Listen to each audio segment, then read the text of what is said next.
మన వారాహి సిల్వర్ జ్యువెలరీలో అద్భుతమైన ఆఫర్స్ పొందండి మరియు కారు గెలుచుకునే గొప్ప అవకాశం అని సీఎం ప్రశ్నించారు. ఇకపై ఏ సమాచారం లీక్ అయినా మంత్రులదే బాధ్యత వహించాల్సి ఉంటుందని కూడా సీఎం క్లారిటీ ఇచ్చారు. గతంలో కేబినెట్ సమాచారం లీక్ అయిందన్న ఉద్దేశంతోనే ఎన్టీఆర్ కేబినెట్ను రద్దు చేసిన అంశాన్ని కూడా గుర్తు చేశారు సీఎం.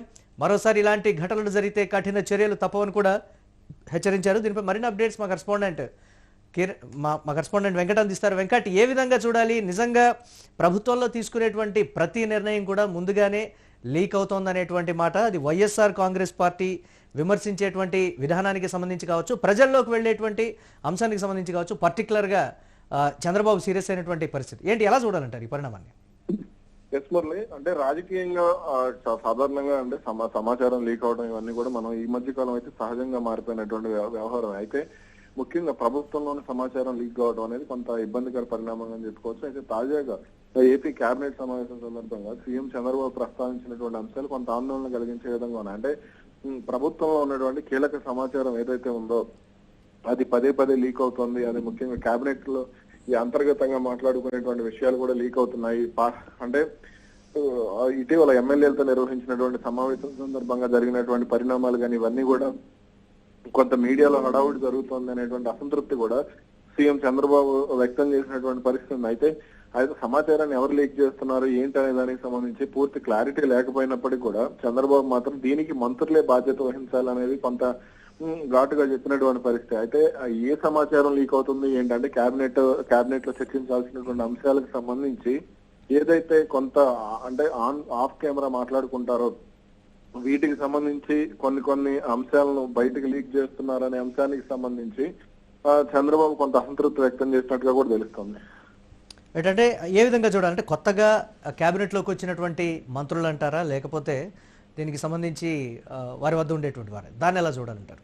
అయితే ఇప్పుడు సాధారణంగా కేబినెట్ సమావేశం జరిగిన తర్వాత మంత్రులు బయటకు వచ్చి లేదంటే అక్కడ ఏం జరిగింది ఏంటి లేదా ఇట్లా కొంతమంది సన్నిహితుల దగ్గర పంచుకునేటువంటి ప్రయత్నం చేస్తూ ఉంటారు.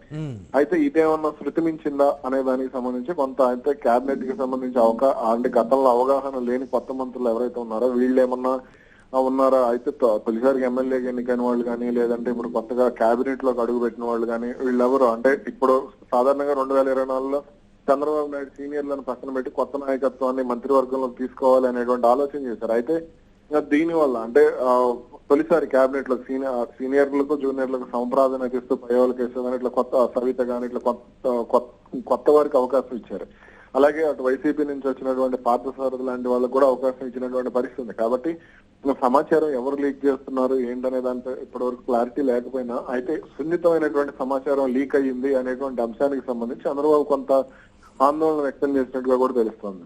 అంటే గతంలో కేబినెట్ నే రద్దు చేసినటువంటి పరిస్థితి ఉంది, అలాంటి పరిస్థితులు తెచ్చుకోకండి అనే వార్నింగ్ ఇస్తున్నారు అని అంటే ప్రస్తుతం ఉన్న సిచ్యువేషన్లో కూటమి అంటే మొత్తం ఇటు జనసేన బీజేపీ కూడా కలిసి ఉన్నాయి కాబట్టి ఒకవేళ చంద్రబాబు ఆ నిర్ణయం అనేది తీసుకోగలరా, ధైర్యం చేస్తారా అనే ఒక చర్చ కూడా ఉంది. దాన్ని ఎలా చూడాలంటారు? సాధారణంగా రాజకీయాల్లో సెన్సేషన్స్ అనేవి రెగ్యులర్, అది మనం అంటే జరుగుతూనే ఉంటాయి. కాబట్టి అయితే ఇటువంటి సంచలనాలకి చంద్రబాబు నాయుడు ఎలా ఆలోచిస్తారనేది చెప్పలేనటువంటి పరిస్థితి. ముఖ్యంగా అటు అంటే కేబినెట్ ఇప్పుడే కొంత గాడిలో పడుతోంది. అటు అభివృద్ధి కార్యక్రమాల విషయంలో కానీ సంక్షేమ కార్యక్రమాల విషయంలో కానీ రాజకీయ పరమైనటువంటి అంశాలకు సంబంధించి కానీ కొంత జాగ్రత్తగా ప్రభుత్వం ముందుకెళ్తున్నటువంటి పరిస్థితి. ఇటువంటి సమయంలో ఇటువంటివి జరిగితే మాత్రం ఖచ్చితంగా అది చంద్రబాబు నిర్ణయం తీసుకోవచ్చు. ఎందుకంటే ఇప్పుడు ఇక్కడ మనం ఇంకొక విషయాన్ని కూడా గమనించాలి. ఎందుకంటే కేబినెట్ మీద చంద్రబాబు పట్టు మాత్రమే కాదు, నారా లోకేష్ పట్టు కూడా ఉంది, అదేవిధంగా పవన్ కళ్యాణ్ పట్టు కూడా ఉంది.